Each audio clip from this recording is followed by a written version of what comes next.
Hi, I'm Harry the Casual Gamer, and today I am ranking the items from Subnautica and Below Zero. I'm going to be using the scale S to D. S is essentially anything that you can't complete the game without, and you require it to get off the planet. A to D for everything else. It's generally going to be subjective, and I'm going to sprinkle some little facts along the top. So in no particular order, let's get started. The Repulsion Cannon. This thing basically has one use. This. It can't launch multiple objects. All it really does is just push stuff. It has a use, but it's really just for messing around and blasting Leviathans in the face, which is definitely a second playthrough kind of style. I don't really see the use of this thing. I had it, I never used it, and even when I did, sorry if you loved it, you're probably hardcore at the game. For most first-time players, I'd give it a D. Ooh, the Habitat Builder. I'm not really sure why you'd play the game without it, but you can complete the game without using it. You don't have to build bases. You have the Fabricator on the escape pod to build most of the essentials, and you can build extra oxygen tanks for the final segment for the deep dive at the end. It's pretty much the cornerstone of everything you build, and building's half the fun, so I think it's a pretty solid A, and we all know that. The Still Suit. So conceptually this is really cool. It actually comes from the book and now movie Dune, where they have these suits that recycle water. But considering that you are surrounded by the ocean, you think it would work a little better.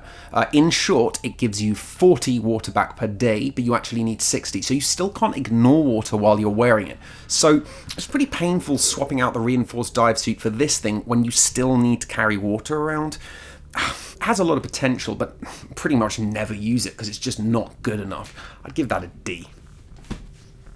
Oh, the Seaglide. So the Seaglide is borderline essential, although I know there are some people who play without it. I've seen them talk about it in the comments, but there's a very niche way of playing. One of the cool things about Subnautica is you can actually assign 2 keystrokes to any action. So in my case, I chose to assign the middle mouse button, the click, which you don't really use for anything, to hotbar slot 3. And that's where I always kept my Seaglide. So whenever I needed it, I just tapped the middle mouse button and I would have it out instantly. So useful. And considering that I would always take the biggest tank that I could find and the toughest suit that I could wear, generally speaking, I often had a speed penalty. And so, yeah, I found it really useful to be able to just tap the button and whip it out whenever I needed it. The 3D map thing on the top is just like the most useless thing that's ever been invented, so you always have to toggle it off, but that's just a minor annoyance. And the torch on the front is kind of weak, but it also doesn't use very much power. All in all, it's a very, very useful item, but of course is not entirely essential. So I definitely think that one gets an A. Oh, the cold suit. I mean, this thing does what it says on the tin pretty well, but it only really has a use for one section in the entire game, but that section is incredibly frustrating to bypass without it. I have done it. You can use spicy salads and so on and so forth. That's fine, it's just not very fun. It's not really important, but it does help, so I would say it gets a pretty solid B. Oh, how did this get in here? That's not an item from the game. Small click from you, massive win for me. I would be so grateful. Thank you very, very much. Subscribe or like, whatever. Thank you. The Mineral Detector. So, one of the things about Subnautica is it is a base building game at its core, and one of the reasons you might want to build a new base was to build a scanner room and have a HUD chip and be able to find all the resources in the area. I remember on my first run through of the first Subnautica, I built 3 or 4 bases specifically for that reason. The Mineral Detector does bridge that gap quite nicely, and it does allow you to find items in the immediate area. The problem is that in Below Zero, because the map is so small anyway, your first base can often scan like a third of the entire map, and for everything else you can just use the Mineral Detector. You can't blame it for being so effective, but I did find that it actually took away some of the reasons to build a new base, which is a bit of a shame. But like I said, I don't begrudge it. It does the job very, very well. And if you're in an area which is quite rich with resources and you know you're heading back to your base, if you have any space in your inventory, you can just whip it out, try and grab a few bits and pieces before you go home. Ultimately, I would say it's very good at what it does, and I'd give it a B. Okay, next, the Thumper. What a bit of crap.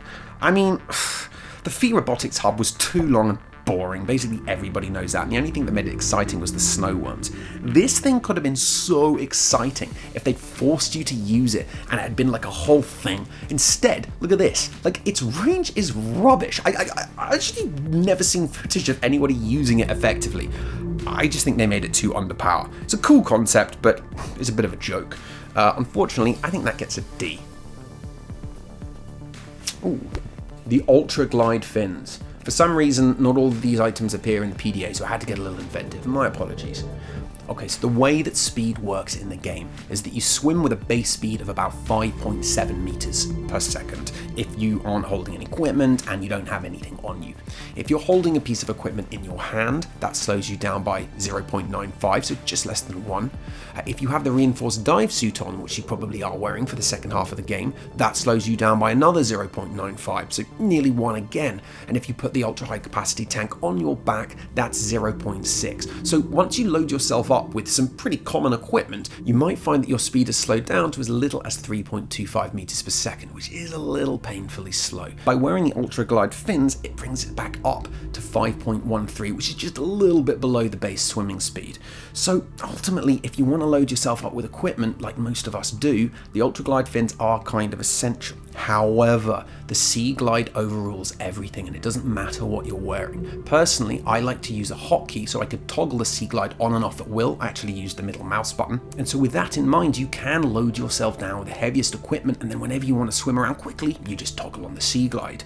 Personally, I will always prefer the maximum amount of hair and the maximum amount of armor. It's just the way that I play. It dissipates the fear in a game where fear is pretty much a currency. But thanks to the Seaglide, there are alternatives. I mean, I'm discussing the usefulness of fins in a scuba diving game, so they were always going to have a pretty high rank. I would say that these also are probably a B. Okay, next up. Oh great, the swim charge fins. So basically the alternative to the Ultra Glide.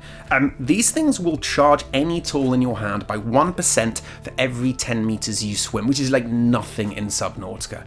They won't work if you drop under 2 meters per second, but that's only going to happen if you're wearing a reinforced dive suit, you've got an Ultra Glide tank on your back, and have like 3 more in your inventory or something, whatever, each to their own. But there are ways of getting down to 2 meters per second, and actually, it has been done. Armored Garber dived 1,000 feet in real life with about 10 of these things hanging off him. So, you know, that's how some people like to play. Also, there's a little trick which a lot of players don't think of. I actually did this throughout both my playthroughs and I found it invaluable. Never carry spare batteries. Just carry a spare piece of equipment which takes up 1 square. For example, the laser cutter or something like that. You don't use it very often. Always have 100% battery inside it. And that way, if your Seaglide gets down to like 20% while you're just moving around, take it out before it's empty and swap it around with the one in the laser cutter. That way, if you need the laser cutter in a pinch, still got a bit of juice, but you then have 100% on your Seaglide. Using this technique, I never needed the swim charge fins, I never carried a spare battery, and I never had a problem, and that includes hardcore mode. I like the swim charge fins, they're alright and they do what they say, but you just don't really need them if you're careful with your power management, so I think I'm going to give them a C.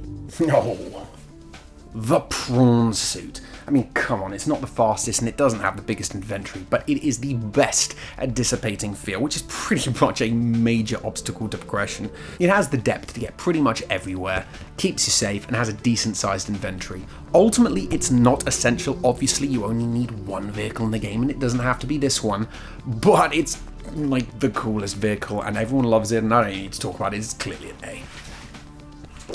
The torch. Always had it, always used it periodically.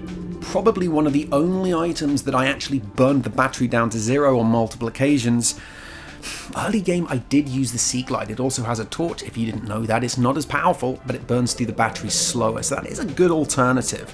And it does drain power. After the Seaglide, it was probably the second item that I put an ion battery into. There are alternatives, but to be absolutely fair, it's the ideal choice for exploring, and we all use it so much. I believe that is a solid A. Everybody wants the flashlight. The Propulsion Cannon.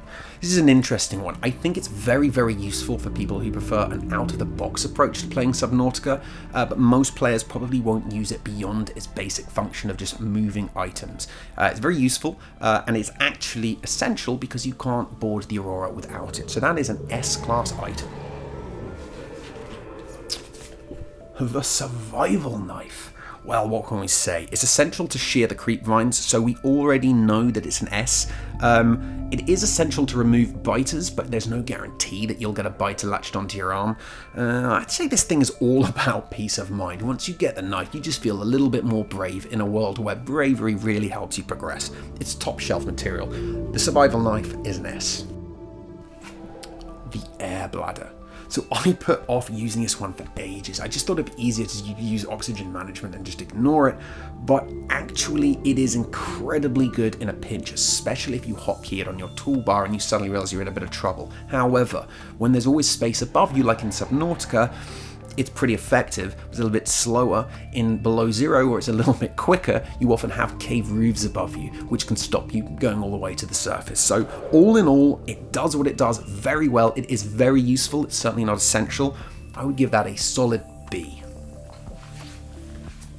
The compass. I mean, what can we say? The game relies on navigation beacons, and otherwise it's pretty much the only tool other than the sun that helps you move around. It is definitely a quality of life upgrade. I think if you were only allowed 3 tools on a desert island, it isn't one that you would take, but I can't really imagine playing the game without it. I will say that this one is also a B. The reinforced dive suit. I think I've already made my opinions clear on this one, but I don't know about the rest of you, but when I play Subnautica, I'm a little bit of a pussy. Yes. I only take this thing off begrudgingly when I have to put another suit on. Otherwise, it just helps dissipate the fear, and you can use vehicles and medkits to get you through the Lost River at the end, so it's not essential, but I would definitely say that this thing gets an A for awesome. The light stick. Does anyone actually use this thing? This kind of works like a flare when you're swimming at the beginning, but it runs indefinitely and it can be very useful on wreck dives. You can take a few of them and just drop them on the ground. It's a bit of a waste of inventory space, but because they don't burn through batteries, they're all reusable. It's not useless for sure, and it can be used quite nicely around your base, but I'll give it a C. The Grav Trap. Okay, so this thing is early game through and through. When I first played the game, I used a controller, and catching fish is so fiddly with the stupid little thumbsticks. So this thing is absolutely game-changing. Generally speaking, I think its best use is to just drop it next to your base, leave it, and it just collects fish over time, and when you need any fish, you just swim over and you grab them. If you're not using it, you probably should, but again, you can complete the game without it. It's very useful, but it's not essential by any means. I'll give it a C. The air pump. Okay, so some players swear by them. Most don't touch them. I'd say if you are using them, maybe you're doing something wrong, sorry, or perhaps you're an advanced player. But ultimately, if you're going to an area where you need the pipes, you don't really need to be there yet.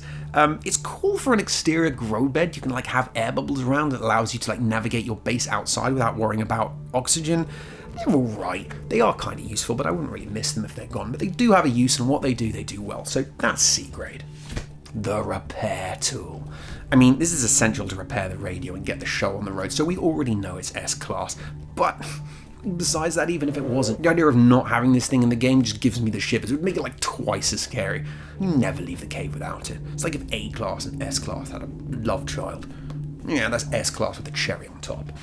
The laser cutter. Okay, so this thing isn't essential, as the shield generator can actually be found deep in the Degassi base in the Grand Reef, so you don't need to get it from the Aurora, but it's kind of like a magic key. It gets you access to all kinds of life-saving items and materials throughout the game, loads of resources, and if you don't have it, every time you come across one of those friggin' doors, you'll be reminded that you want it. Very, very useful, not essential, top class A material. I mean, do we even need to discuss this? The Cyclops is more than just a mobile base. It's so friggin' big, it's practically a new biome inside. You do actually need to build it regardless, because you have to build the shield generator for the final rocket. So easy enough to just say it is an S-class item, but you don't have to drive it around during the game, but that's largely irrelevant. If it wasn't an S-class, it would be an A-class. Everyone loves the Cyclops. Game changer. The Medkit. So there are no scripted places in the game where you get hurt, and also if you have full water and full food, you will heal naturally. So it's not essential at all, but when you need it, you need it. It's one of those items in the game that helps dissipate fear, because it basically allows you to do another round with a Leviathan without going home. So yeah, I think for peace of mind alone, the Medkit is going to get us an A. Oh, the Seatruck. Small number of people love it, most hate it. They don't hate it because it isn't awesome. It is awesome, it's just that what it represents. It replaced the Cyclops, it replaced the Seamoth. It does bridge the gap between the two, and it would be amazing if you had both in the game, but in Below Zero though, it's not strictly necessary. You can just fish the parts for the prawn suit out of the mines and then just bypass it entirely, but it's just infinitely easier to play the game with it than without. If it was in Subnautica with the other vehicles, it'd probably be a B, but as it stands on its own, it is most definitely an A. And of its modules, I think it's pretty obvious that the storage is an A, is pretty much essential. Docking, in my opinion, is an A. I'd always have it plugged on the back with the prawn on. The fabricator module, Below Zero is so small, you're never more than like 5 minutes away from your base anyway, but it does what it does pretty well, I suppose, so I'll give that a B. The sleeper module, I don't know who sleeps in Subnautica, there's kind of no point, but I suppose it does pass the day-night cycle if that's what you want, so I give that a C. And the aquarium is cute, but it's super useless, and in a game where they punish you for adding extra modules, why would you bother? It just has no use, so I would give that a D. But overall, yeah, the Seatruck is obviously an A-class vehicle within Below Zero. The Pengling spy robot thing, whatever. Aesthetically, it fits the world really well. I think it's kind of cute, kind of funny, and it has an almost absurdist design.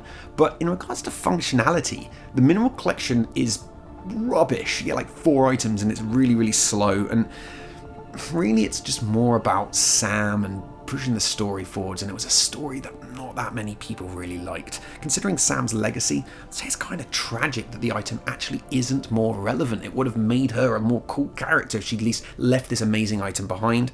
It's cool, I like the voice, but I'm giving it a D for completely failing to live up to any potential. The booster tank. Oh, this one is controversial. When they first released Below Zero, this thing more than doubled your speed, and if you went up onto the surface, you could do it indefinitely, because of course you were filling up air faster than you were losing it. It was the fastest way to traverse the game, people loved it, and then they nerfed it, because of course Below Zero is tiny, and they didn't want people to be moving around the map too quickly. It's just sad. It once had a cult status, and I probably would have given it a B. It wasn't essential, but it was super awesome. Now it's just useless. What's the point? You just use a Seaglide instead. It's a tragic D. The high capacity and ultra high capacity tanks. So this is the one that gives you the most air in the game, and air is pretty much essential because, you know, that's a lot of water. Same tank, the ultra high capacity is just the upgraded version with a modification station. I think when you're playing Subnautica, you're often exploring new areas, and when you are, you don't know what you're going to find, and so having as much air as possible is ideal, especially because if you combine it with Seaglide, there are no penalties to your speed anyway. So I would say that this is pretty much the most essential tank that you have. I know different people play different ways, but ultimately I'd say that there's no way you could argue that it isn't an A-class item. The lightweight high capacity tank. So this is a very interesting one. You get 90 extra units of oxygen, so that gives you 135 in total, but you only get 25% of the penalty to your speed, which is actually very, very useful. If you have your vehicle close to you at all times, you don't really need to worry about oxygen, and in Below Zero, of course, you've got the plants, which help negate oxygen issues as well. In general, for exploring, it's not really my preference. A lot of people say, what's the point? I can just have the ultra high capacity at all times. Speed isn't that much of an issue, especially with the Seaglide. Well, you ever tried scanning a Reaper? This is the bad boy that you want. It's not as useful as the ultra high capacity tank, but it's definitely one that you want in your locker if you're going to try and do anything advanced like scanning fast moving things. This is a B grade item, I think. The Rebreather. I can't imagine completing the game without it. It'd be a massive handicap, but without it, the way that it works is that if you're above 100 meters, you use 1 unit of oxygen per second.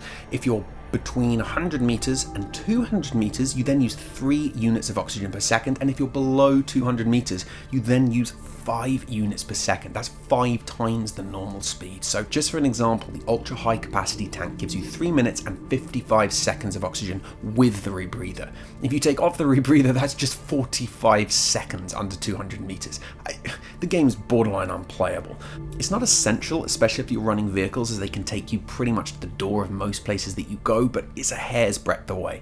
I give this thing an A+. It's not quite an S, but it's basically an A with a cherry on top. The Seamoth.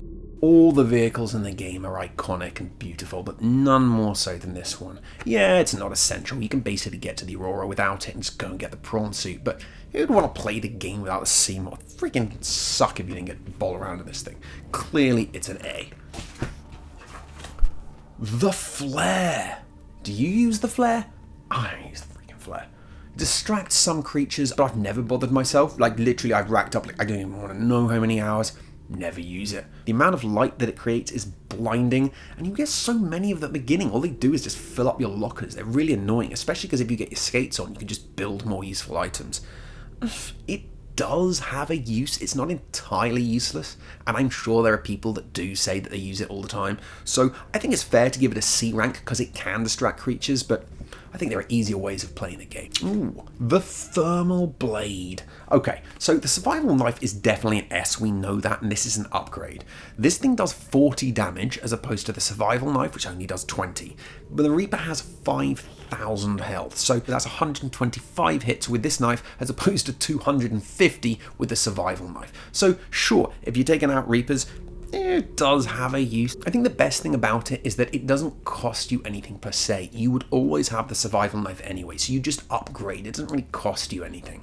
And for that, you get a little bit of peace of mind knowing that you can just swim out and kill some fish, get a little bit more food and water if you're running low on resources, and it can keep you alive long enough to get you back to the base. So for that, it goes up a rank. But I don't know about you, but I almost never used it. I really heavily relied on resources and occasionally would fall back to it. It does what it says on the tin, and it does do more damage, so we'll give that a B rank. The Radiation Suit. Can't complete the game without it, only has one use, S rank. The Fire Extinguisher. Well, it turns out that fire still exists in the future, and nothing really works except for a fire extinguisher. You need it right at the very beginning or else you can't progress, so it is the OG essential item. And it does actually have uses beyond that, like in the Cyclops when you run around and put fires out, which is really fun too, so don't need to dwell on it. It is an S rank item. The Pathfinder tool. So I have the worst sense of direction. I'd have thought this would be like the perfect item for me, but the reality is, the discs are pretty small, so you have to get quite close to see what direction they're pointing, which can waste time. Also, you can only put 20 down in the entire game, so it's not like you can lay down guide ropes and leave them in specific wrecks and then go back and find the same route later, which I find a little bit confusing. Lugging it around is just not really worth it, but I think it's one of those items that if you're struggling with a wreck, you can go and get it, you can take it there, it does have its use. A little bit niche. Personally, I'd give it a C. I would give it a D, but I think people would smash me in the comments. Oh, the Stasis Rifle. I mean, other than the knife, this is the closest that you get to a weapon in the game. It's not essential or necessary at all. It is an anti-Leviathan weapon at its core. It's not unlike the Repulsion Cannon in that really it specialises in taking down bigger creatures, but it's way easy for beginners to use. The irony being, it's more scary to face off a Leviathan and shoot it in the face with this thing than it is to just, I don't know, run away. I didn't really use it that often, but on my first run through, my god, I kept this thing on my hotbar the entire time. It's pretty much the game's BFG, but it just allows you to escape instead of setting off an H-bomb. I'd say considering the peace of mind it gives you in new areas, I'd give it a B. The Tether Tool.